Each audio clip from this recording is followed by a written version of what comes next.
Australia is facing an increasing epidemic of type 2 diabetes.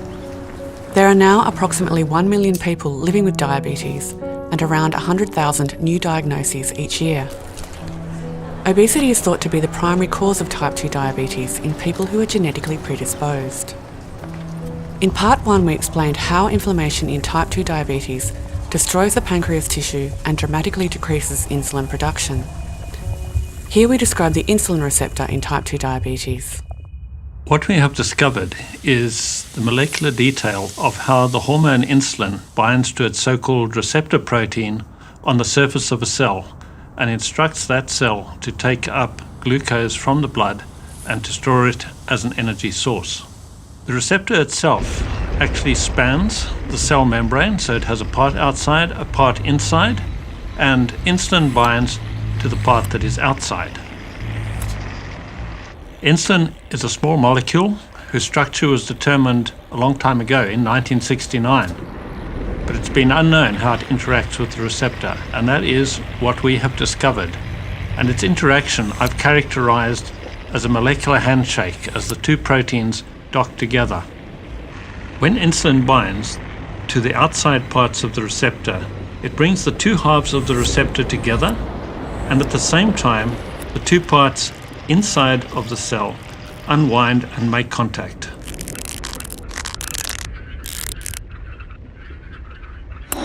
These two proteins then activate each other.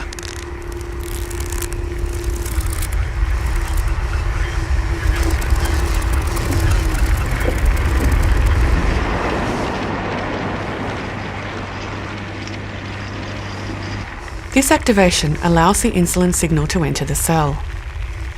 Specialised proteins interact with the activated receptor just below the cell's surface. The receptor activates these proteins, and they in turn are able to activate multiple other proteins in a long signal cascade.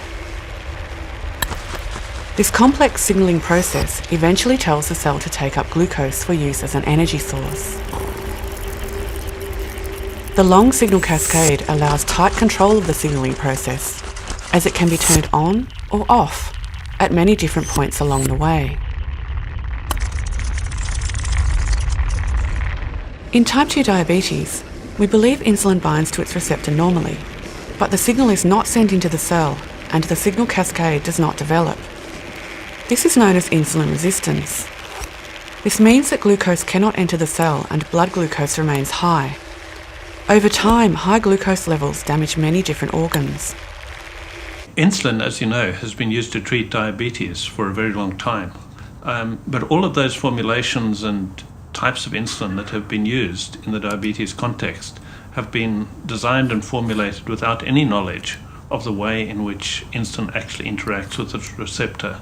And now for the first time we've got a picture of that, and we can use that into the design of new insulins that could be used for the treatment of diabetes. So we could imagine, for example, the design of insulins that act for a longer period of time, design of insulins that act more quickly, design of insulins that are more stable upon storage, and that's where we'd like to go with our discovery.